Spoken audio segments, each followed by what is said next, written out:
नमस्कार दोस्तों, स्वागत है आपका मेरे चैनल में। मैं अजय सर, मैं आज आप लोगों को ट्रिग्नोमेट्री के बारे में बताऊंगा। ट्रिग्नोमेट्री में क्या क्या जानना है, हम जानेंगे इसको आज। ठीक है, तो स्टार्ट करते हैं ट्रिग्नोमेट्री। ट्रिग्नोमेट्री को हम लोग हिंदी में कहते हैं त्रिकोणमिति। ट्रिग्नोमेट्री मतलब त्रिकोणमिति। ट्रिग्नोमेट्री में हम लोग ट्रायंगल के बारे में बात करते हैं, उससे रिलेटेड बहुत सारे पैरामीटर्स जो होते हैं उनको जानना होता है। अभी ट्रायंगल में कौन सा ट्रायंगल? तो right angle triangle. Right angle triangle इस तरह एक ट्रायंगल होता है, ये राइट एंगल ट्रायंगल होता है। ठीक है, इसमें एक कोण जो होता है 90 डिग्री का होता है। वो एक कोण कितने का होता है? 90 डिग्री का। और 90 डिग्री को हम लोग कहते हैं राइट एंगल। 90 डिग्री क्या कहते हैं हम लोग? Right angle.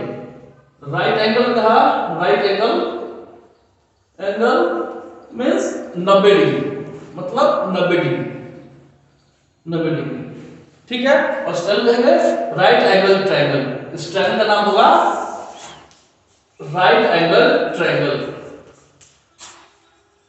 Right angle triangle, triangle. ठीक है, इसमें ट्रायंगल है तो 3 एंगल होगा, 3 साइड होगा। ट्रायंगल है तो 3 एंगल, 3 साइड। एक एंगल हो गया 90, बाकी 2 एंगल बचा, उनका जोड़ भी होगा 90, क्योंकि ट्रायंगल के तीनों एंगल का सम जोड़ 90 180 डिग्री होता है। ये 90 हो गया, बाकी दोनों का सम 90 होगा, 90 90 180। ठीक, अब जो 3 साइड है, इसमें 3 वो साइड है, 1 2 3। इसको आर्म कहिए या बाजू कहिए या हाथ कहिए, 3 लोग 1 2 3 जैसे नाम दे दो ज्यादा अच्छा होगा। तो नाम मैंने कहा इसको ए कह दिया, इसको बी कह दिया और इसको सी कह दिया। ठीक है, ठीक, ये मैंने आपको से नाम दे दिया। लेकिन ट्रिग्नोमेट्री में पढ़ना है तो राइट ट्रायंगल के लिए सारे साइड का अपना एक नाम होता है, और उस नाम में हम लोग कहते हैं, इसका जो नाम होता है, जो 90 डिग्री के ठीक सामने वाला साइड होता है, उसका नाम होता है हाइपोटेनस। उसको हम लोग कहते हैं हाइपोटेनस, उसको हम हाइपोटेनस कहते हैं। तो हाइपोटेनस का इसको दिखाते हैं स्मॉल h से, इसका नाम होता है हाइपोटेनस। तो HYPOTENUS, हाइपोटेनस। इस जो साइड BC दिख रहा है, हाँ, तो बच गया, अब बचा 2 साइड, एक AB और BC। इसका भी नाम होता है, एक का नाम होता है परपेंडिकुलर, एक का नाम होता है बेस। एक का नाम होता है परपेंडिकुलर, एक का नाम होता है बेस। और परपेंडिकुलर कब होगा या बेस कब होगा ये डिपेंड करता है। थोड़ा सा देखते हैं और कैसे। अगर मान लो ये कह दिया हमने इसको, ये 2 साइड है, ये भी हो सकता है परपेंडिकुलर, इसको बेस भी हो सकता है, इसको परपेंडिकुलर भी कर सकते हैं और बेस भी कर सकते हैं। लेकिन कब परपेंडिकुलर कहेंगे, कब बेस कहेंगे, इसको जानने के लिए थोड़ा सा हम लोग समझते हैं। समझ बात करें, मान लीजिए कि हमने इस एंगल की बात की है, हमने इस एंगल की बात की है, और इस एंगल का मैंने नाम दिया, इस एंगल का मैंने नाम दिया थीटा। क्या नाम दिया? थीटा, या x a b c कुछ भी, कोई नंबर होगा, 10 degree 20 degree 30 degree 40 degree 50 degree 15 degree 5 degree कुछ भी होगा। ठीक है, तो इसका मैंने नाम से पता नाम दिया थीटा। मतलब कि हम इस एंगल की, इस कोण की बात कर रहे हैं। अगर इस कोण की बात कर रहे हो, उस समय इस साइड को हम लोग कहेंगे, इसको कहेंगे बेस। ध्यान रखिएगा, इसको हम तब क्या कहेंगे? बेस। डिनोट करेंगे स्मॉल b से, इसको स्मॉल b से, ध्यान रहे।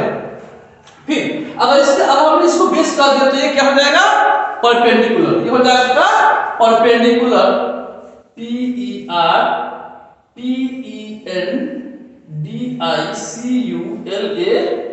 परपेंडिकुलर। इसको दिखाएंगे स्मॉल p से, ध्यान रखें। ठीक है, फिर से चलते हैं, इसको समझ लेते हैं एक बार। कहा कि अगर एक ट्रायंगल है, राइट एंगल ट्रायंगल है, तो एक कोण 90 डिग्री होगा, बाकी बचे 2 कोण, तो बाकी 2 कोण का सम 90 डिग्री होगा। तो 3 साइड होते हैं, ट्रायंगल है तो 3 साइड होगा, ये तय है। तो 3 साइड हो गया, तो ये हो गया। एक साइड का नाम मैंने, एक साइड का नाम, सब साइड का अपना अपना एक नाम होता है, स्पेशल नेम होता है। जो 90 डिग्री सामने वाला साइड होगा उसका नाम होगा हाइपोटेनस। उसको हम कहेंगे हाइपोटेनस, डिनोट करेंगे, सिंबल उसका होगा इसका स्मॉल h। ठीक। अब बचा बेस और परपेंडिकुलर। तो बेस और परपेंडिकुलर को हम डिसाइड करते हैं एंगल ऑफ कंसीडरेशन के बेसिस पर। मतलब क्या कि किस एंगल के बारे में बात कर रहे हैं आप। ठीक है, अगर इस एंगल की बात कर रहे हैं तो ये बेस हो जाएगा। ये क्या हो जाएगा? बेस। मतलब हाइपोटेनस से जो सटा हुआ को लेकर जो बनाएंगे एंगल ये वाला तो इसको हम कहेंगे बेस। ठीक, हाइपोटेनस और जो एंगल सटा जिस साइड सटा होगा वो एंगल होगा, वो साइड होगा बेस, और जो बच गया वो क्या हो जाएगा? परपेंडिकुलर। ठीक, उस ठीक तो मान लीजिए इस एंगल मान लीजिए इसको बोले थीटा बोले हैं, इसको बोल सकता हूं लोग क्या? बीटा, कुछ भी नाम दे दी, x z y कुछ भी, मान लीजिए x हो ये y हो। ठीक है, इतना आसान है। ये x एंगल है, x डिग्री है या y डिग्री है। ठीक, x की समझते हैं 5 10 6 7 5 8 9 कुछ भी हो सकता है, y डिग्री कुछ भी हो सकता है, लेकिन दोनों का सम कितना होगा? 90 डिग्री होगा। ठीक है, तो ये हो गया। ठीक, अगर हम थीटा की बात करते हैं, थीटा की बात करते हैं, साइन थीटा कहते हैं या x कहते हैं, चलिए आपके x या थीटा, तो ये हो जाएगा बेस और ये हो जाएगा हाई परपेंडिकुलर। ठीक, अगर बीटा की बात करते होंगे तो ये बेस हो जाएगा और ये परपेंडिकुलर हो जाएगा। इसका तो ध्यान रखिएगा। ठीक है, हम और समझाते एग्जांपल देकर समझाते हैं आप लोगों को, ज्यादा आसान हो जाएगा। अगर आपने सुना होगा साइन थीटा कॉस थीटा, तो पढ़े होंगे, आप सब जानते होंगे, नहीं जानते होंगे तो आगे इस चीज को जानेंगे।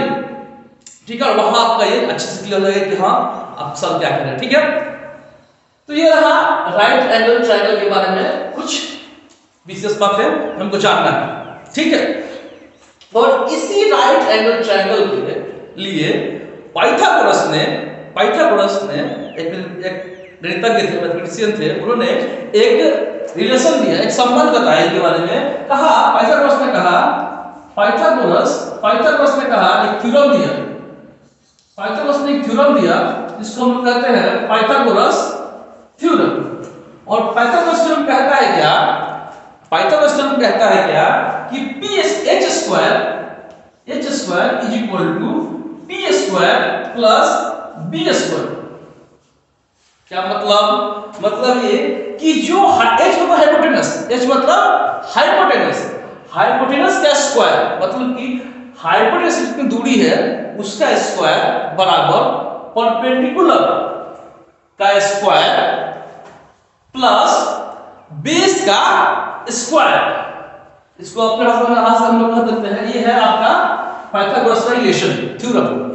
ये कहता है, तो इसको तोड़ते और आगे हाइपोटेनस क्या है आपका? मान लो ट्रायंगल एबीसी है तो AB AC हाइपोटेनस हो गया। AC की जो दूरी है उसका स्क्वायर बराबर BC, सॉरी P क्या है? ये AB का स्क्वायर जो BC, बेस कितना है? 20 दिख रहा है, बेस का स्क्वायर BC का होल स्क्वायर। ये दिया उसने रिलेशन। मतलब क्या?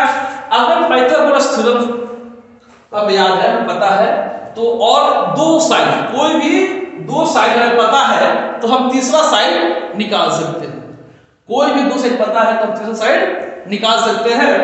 और इसके मदद से हम लोग क्या बोलते हैं? इसी का मदद से हम आगे जानेंगे कि ये एंगल कैसे निकलेगा।